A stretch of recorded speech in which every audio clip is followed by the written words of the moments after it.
Не престанува препукувањето помеѓу Социјалдемократскиот сојуз на Македонија и ВМРО ДПМН околу случајот со повлекувањето на обвинението за Максим Димитриевски и така наречената лоша кадровска политика на СДСМ, за која што обвинуваат од владеачката партија.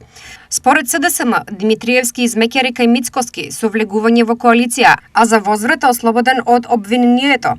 Додека пак според ДПМН Заев диктира негови луѓе за кандидати за градоначалници, а Филипче за да му угоди става стари повторувачки кадри. Се покажува зошто Димитриевски влезе во коалицијата со Христијан Мицковски. За да се спаси себе си од одговорност и од судски прогон. Тројанскиот коњ е конечно разобличен. Сите криминали на Димитриевски се под заштита на Мицковски, кој целосно го контролира. Максим не е коалицијски партнер, тој е декор, инструмент и политичка маска.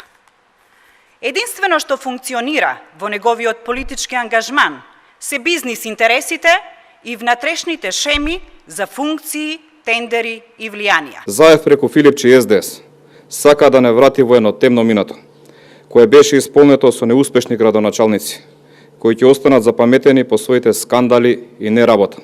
Таков е примерот во Јагуновци, каде што кандидат по трет пат е Дарко Блажевски, за кој гарантира токму Зоран Заев.